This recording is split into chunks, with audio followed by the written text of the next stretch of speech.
Paris Olympics में fans India versus Pakistan rivalry का wait कर रहे थे। ये राइवलरी हुई जैवलिन में, नीरज चोपड़ा वर्सेस अरशद नदीम।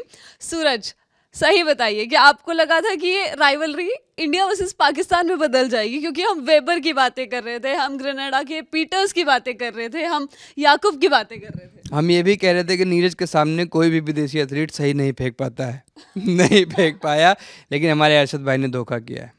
ये गलत है यार, भाईचारे में आपको एक आध मेडल तो हम जितवा ही देते ना हर साल यार, ये गलत है, ओलंपिक में नहीं करना। आप सिल्वर ले लेते, हमारे नीरज भाई को डिफेंड करने देते। आप 90+ जाना था, आप 90+ में थोड़ा सा रुक जाते यार। 93 कौन फेंक देता भाई पहले अटेम्प्ट में?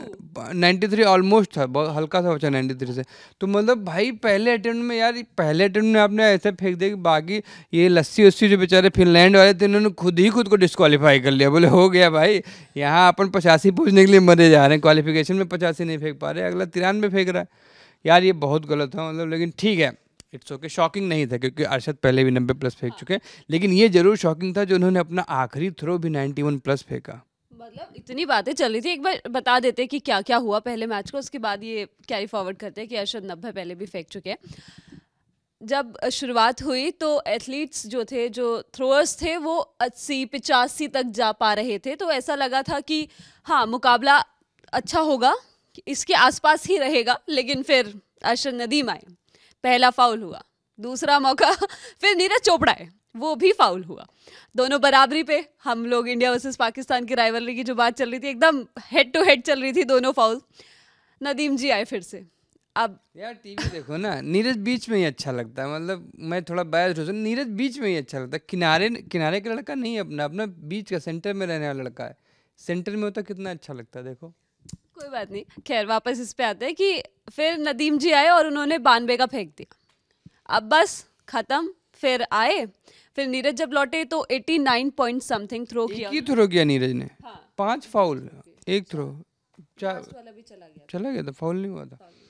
मतलब 80 से थोड़ा रन अप लिया था। हाँ, तो एक कुल 2 ही थ्रो किए, जिसमें से एक 89.45। उसके बाद सेलिब्रेशन जो था लगा आएगा आएगा और बड़ा थ्रो आएगा, लेकिन आया क्या, फाउल फाउल फाउल यार।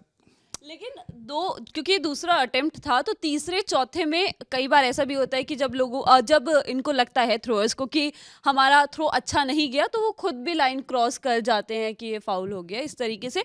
तो 3/4 में यही लगा, लेकिन थर्ड में ऐसा लगा, चौथे वाले में ऐसा लगा कि नीरज का पैर एकदम स्लिप होता चला गया। हाँ, थोड़ी ग्रिप की समस्या लग रही थी, देख के लिख दे कितने पोलाइट है। देखो अभी मस्त ऑटोग्राफ दे रहे हैं छोटे छोटे बच्चों को, यूरोपियन बच्चे ऑटोग्राफ ले रहे हैं नीरज के साथ, सेल्फियाँ ली जा रही है यार।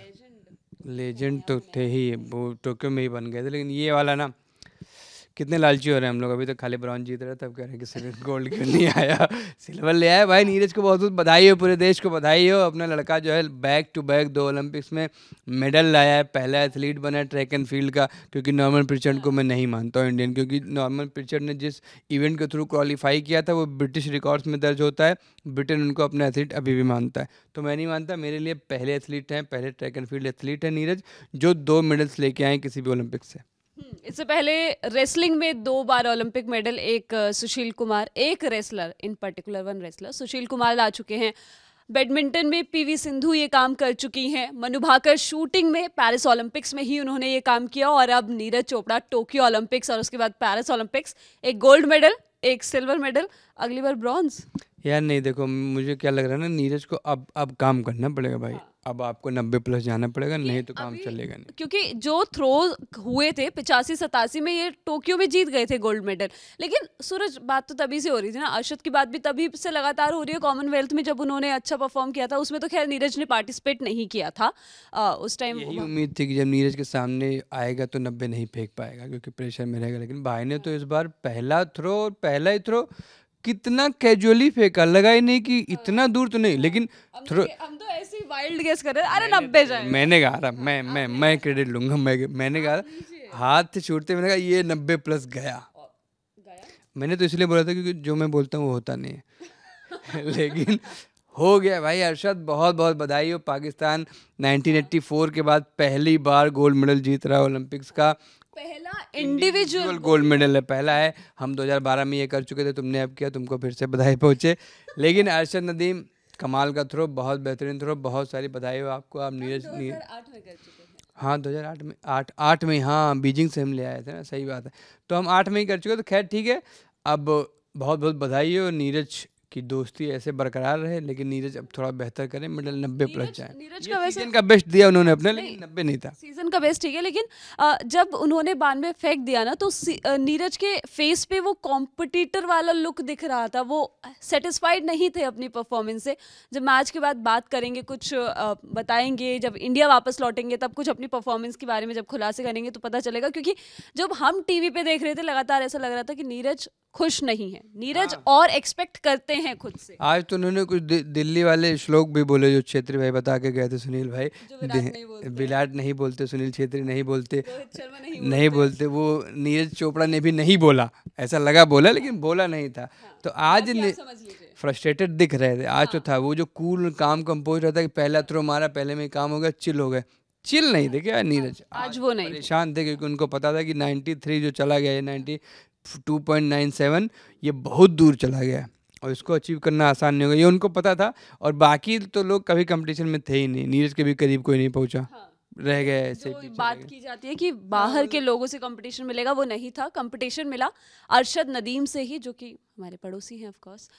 एक बार सूरज ये भी बात कर लेते हैं कि जावलिन का इवेंट होता कैसे है, क्योंकि आपको पहले क्वालिफाई करना होता है, फिर आप फाइनल्स में पहुंचते हैं। तो एक बार ये क्वालिफाई वाला बताइए, फाइनल्स में कितने लोग पहुंचते हैं, फाइनल्स में कितने अटेम्प्ट मिलते हैं और क्या होता है? क्वालिफिकेशन में आपका सिंपल सा है, 3 थ्रो आपको मिलते हैं और बेस्ट जो 12, या तो 2 ग्रुप्स होते हैं अलग अलग, 6-6, या तो 84 मीटर का इस बार क्वालिफिकेशन मार्क था, या तो 12 लोग उसको पार करें, वो चले जाएं सीधे सीधे फाइनल में। पहले आपको 3-3 थ्रो मिलते हैं, जब 3-3 थ्रो कंप्लीट हो जाते हैं तो देखा जाता है कि नीचे के 4 कौन हैं, वो 4 बाहर हो जाते हैं। आप लोग आराम करिए, आपका हो गया।